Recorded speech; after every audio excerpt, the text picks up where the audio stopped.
Bonsoir à tous. À la une de l'actualité de ce mercredi 17 décembre, un nouveau président du conseil de surveillance a été élu au Stade Toulousain.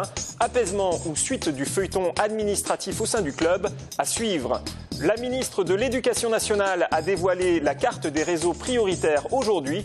Dans l'agglomération toulousaine, les écoles qui sortent du dispositif ne sont pas franchement ravies. Enfin, les représentants des investisseurs chinois ont rencontré les salariés de l'aéroport hier. Ces derniers restent sur leur garde et demandent des garanties. Mais tout d'abord, dans le dossier AZF, le Conseil d'État estime que l'État français n'a commis aucune faute ayant pu entraîner l'explosion de l'usine. La plus haute administration française a annulé aujourd'hui l'arrêt de la Cour administrative d'appel de Bordeaux qui, le 24 janvier 2013, avait jugé l'État coupable d'une faute de surveillance. La Cour avait notamment estimé qu'il y avait eu des carences dans l'inspection des installations, ce que réfute aujourd'hui le Conseil d'État. Hier soir, Hervé Lecomte a été élu président du conseil de surveillance du Stade Toulousain à l'unanimité. Eugène Passera, qui ne se représentait pas, quitte ses fonctions. Je vous rappelle que ce dernier a déposé lundi une plainte contre X pour abus de pouvoir social et complicité au sein du club. Ce matin, il s'est invité à la conférence de presse du Stade. Jean-Marc Lucas, Alain Sorat y ont assisté. 11h50, Eugène Passera arrive devant les journalistes. On sent que sa nuit a été difficile. Il annonce qu'il va lire un communiqué qu'il a écrit avec son avocat et qu'il ne répondra à aucune question. À l'issue d'un mandat de 4 ans à la tête du conseil de surveillance et SASP du Stade Toulousain Rugby, je considère que mon bilan personnel au service des intérêts du club s'avère satisfaisant. C'est en accord avec mes valeurs morales et sportives, notamment faites d'indépendance, que j'ai été amené à dénoncer à titre personnel certains agissements qui m'apparaissent comme nuisibles aux intérêts du club. Cette action divulguée n'avait pas pour but de déstabiliser le club, mais au contraire de servir le Stade toulousain pour l'avenir en favorisant la mise en œuvre d'une réelle transparence de gestion. En conclusion, j'ai confiance en ma demande et en la justice qui traitera, je n'en doute pas, cette plainte. Merci. Ainsi donc, Eugène Passera maintient sa plainte. Réaction de Guy Novès qui arrive une quinzaine de minutes plus tard. Bon, déjà, je voyais, vous me l'apprenez parce que bon, je n'étais pas là tout à l'heure. Et ensuite, je n'ai pas commenté ce genre de... Je veux dire, l'initiative de M. Eugène Passera, je veux dire, c'est son initiative, donc je n'ai pas commenté ce genre de problème à l'heure actuelle. Le sportif n'a rien à voir avec ça et tant que j'y serai, le sportif n'aura rien à voir avec ça. Il y aura une bulle parce que je pense que les joueurs ont des obligations à accomplir qui sont qu'ils doivent être les meilleurs sur le terrain. Tout ce qui se passe au niveau administratif ne regarde pas les joueurs. Et les filtres semblent bien fonctionner puisque les joueurs semblent loin de cette affaire. Franchement, on n'est même pas trop au courant de ce qui se passe. Oui, on ne va pas vous dire qu'on n'entend rien, qu'on n'a pas lu les articles, rien. Mais on essaye de faire abstraction de ça parce que, comme je dis, c'est pas notre domaine. Voici à l'écran ce que l'on peut désormais appeler une image d'archive. Est-ce à dire pour autant que les dirigeants du club vont sortir d'une cohabitation que beaucoup jugent problématique ? La nouvelle carte des réseaux d'éducation prioritaire a été présentée ce matin par Najat Vallaud-Belkacem. Les anciennes ZEP changent de nom et s'appellent désormais des REP. En France, 1000 collèges et 8000 écoles sont concernés par ce dispositif qui offre des ressources spécifiques, classes réduites, pédagogie innovante, etc. 200 établissements rentrent dans le processus, autant en sortent. Des choix administratifs difficiles à comprendre. Aujourd'hui, des rassemblements ont eu lieu dans plusieurs villes de France, dont Toulouse. Pierre Bellucci. Depuis la création des zones prioritaires d'éducation en 1982, nombreux ont été les changements de nom et les réformes liées aux établissements en difficulté. ZEP, RAR, Éclair, REP et maintenant REP+, sont autant de sigles barbares qu'il est difficile de décrypter. D'autant plus que les résultats escomptés et les moyens mis en œuvre ne sont pas toujours au rendez-vous. C'est un peu du remodelage, mais dans les faits, le public qu'on a, il y a moins d'enseignants spécialisés pour nous aider à s'en occuper, pour nous aider à les faire progresser. Et les étiquettes REP et REP+, il faudra veiller qu'il y ait vraiment un contenu. 350 millions d'euros vont être alloués au nouveau réseau d'éducation prioritaire et prioritaire renforcé des REP+. Problème, ces réseaux impliquent un nouveau découpage territorial qui risque de faire sortir certains établissements du dispositif. C'est cette crainte qui pousse aujourd'hui les enseignants à se mobiliser. Et nous, pour la simple raison qu'on n'appartient pas à un collège de zone prioritaire, on ne va plus bénéficier des besoins, des avantages dont les élèves ont besoin pour apprendre dans de bonnes conditions, alors que l'école a complètement les critères, même plus, d'être en zone prioritaire. Vous n'êtes pas dans le bon réseau en fait ? On n'est pas dans le bon réseau, sauf que la réalité territoriale, elle est autre que des écoles, toutes en zone prioritaire, reliées à un collège de zone prioritaire. Donc c'est catastrophique pour les élèves qui ont besoin de ça pour espérer l'égalité des chances. Et ils ont besoin de ça et on le leur enlève pour la simple raison que l'école n'appartient pas à un collège de réseau prioritaire. Dans l'académie de Toulouse, 19 REP, dont 5 REP+, ont été annoncés, même si certains établissements attendent toujours de savoir s'ils feront partie ou non du bon réseau.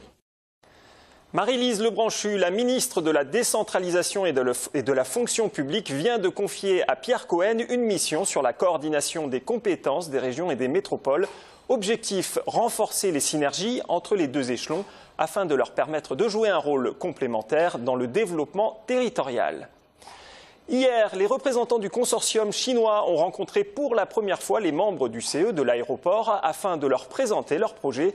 Le consortium, choisi par l'État le 4 décembre dernier, doit acquérir 49,9% des parts de ce dernier. Les représentants des salariés de l'aéroport restent prudents et vigilants sur les conditions de cette reprise. Sophie Voinis. Dans un communiqué diffusé hier soir, les membres du CE de l'aéroport Toulouse-Blagnac ont formulé des attentes et souhaitent maintenant des engagements sur les conditions de mise en œuvre du projet industriel et social. Ils seront notamment très vigilants sur l'aspect emploi, la transparence sur les modalités de gouvernance et de contrôle de l'entreprise et le développement durable avec notamment la responsabilité de l'aéroport en matière d'éthique et d'environnement. Il s'agissait hier du premier comité d'entreprise de la société Aéroport Toulouse-Blagnac depuis le processus d'ouverture de son capital. Dans ce cadre, il est stipulé qu'une rencontre avec l'acquéreur pressenti est autorisée et ce, pour répondre aux questions que peuvent se poser les salariés. Ni la direction, ni les représentants des 320 salariés de l'aéroport n'ont souhaité s'exprimer à l'issue de la rencontre avec les représentants du consortium chinois Symbiose. Aucune information non plus sur le maintien ou non du préavis de grève initialement déposé pour vendredi. La consultation des salariés devrait se poursuivre jusque début 2015. Et de son côté, le collectif contre les nuisances aériennes a indiqué qu'il s'associait au recours qui sera déposé vendredi par Maître Legvac auprès du Conseil d'État contre la privatisation partielle de l'aéroport de Toulouse. Au cours d'une conférence de presse tenue aujourd'hui, il a réaffirmé que selon lui, la vente n'était pas légitime. L'avocat a également indiqué que la réclamation serait consultable sur Internet dès vendredi. Y a-t-il des organismes vivants sur Mars? La question se pose. Le robot Curiosity a en effet découvert des émanations de méthane à l'origine inconnue dans le cratère de Gale. Même si ces émanations sont largement inférieures à celles trouvées sur Terre, la possibilité d'une présence microbienne passée ou présente sur la planète rouge n'est pas écartée. Malheureusement, la réponse ne pourra être livrée que par un prochain robot attendu sur Mars en 2020. Depuis un peu plus d'un mois, vous le savez, le métro toulousain s'est mis à l'heure des noctambules. Le week-end, il fonctionne en effet jusqu'à 3 h du matin. Alors quel bilan tire déjà Tisséo de cette expérience? Quels sont les chiffres de la fréquentation et les perspectives? Les réponses avec Jean-Marc Lucas. 3 h du matin, les vendredis et samedis, les noctambules ont de suite pris d'assaut les lignes A et B du métro. Sur les 4 premiers week-ends, on a doublé la fréquentation à partir de minuit. C'est-à-dire qu'on avait un minuit, 1h du matin, 1h30, qui était de l'ordre de 15 000 personnes. On fait 30 000 maintenant. Donc le chiffre qui avait été prévu sur quelques mois, dans quelques mois, a été atteint immédiatement. Donc on a trouvé immédiatement la fréquentation. Donc c'est une forte fréquentation. Ça nous fait potentiellement 1 million de passagers de plus par an sur cette séquence 3 h du matin. Et désormais, avec des systèmes de validation électronique et magnétique, on sait exactement qui prend le métro la nuit. 55% ce sont les abonnements jeunes ou les tickets jeunes. Donc ce sont des jeunes qui vont en priorité sur ça. 60% prennent la ligne B, 40% prennent la ligne A. Alors la ligne B, c'est pas un hasard, c'est qu'on touche les cités universitaires, les universités, etc., etc. Une réflexion est engagée pour élargir le système 3h du matin au jeudi. Et dans l'avenir, on pense même à faire du H24 concernant les vendredis et samedis. Le festival Rio Loco se tiendra en juin 2015. Il fêtera à cette occasion ses 20 ans. Mais avant cela, des outils pédagogiques pour s'ouvrir à la culture des pays invités au festival sont mis à disposition des petits Toulousains dans les écoles et les CLAE. C'est ce que l'on appelle la valise Rio Loco. Jean-Marc Lucas. Rio Loco est un festival avec pour cœur la musique, mais qui cherche à tisser des liens avec la culture au sens large. La valise Rio Loco a donc été créée dans ce sens, en direction des enfants des CLAE, soit 5000 Toulousains qui, à partir de janvier, vont se préparer au festival de différentes manières.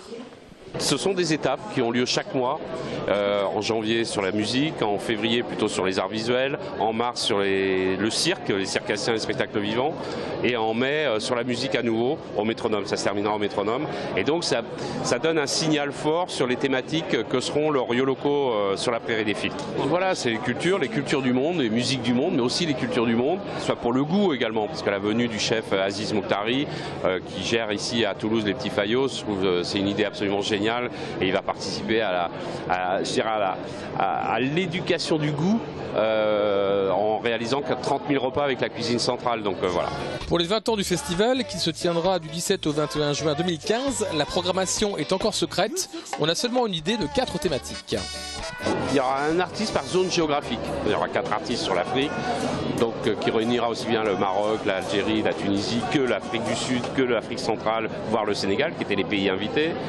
L'Europe, il y a eu les Balkans, il y a eu l'Espagne, donc on va piocher. Il y a eu l'Italie qui a été présente. L'Amérique, il y a eu les Amériques, il y a eu le Mississippi, toute cette bordure frontalière Nouvelle-Orléans, Mississippi par rapport au fleuve. Mais il y a aussi beaucoup de pays d'Amérique du Sud qui ont été invités, l'Argentine, et je ne parle pas des Caraïbes avec Cuba, la Jamaïque, etc. Donc on repioche là-dedans.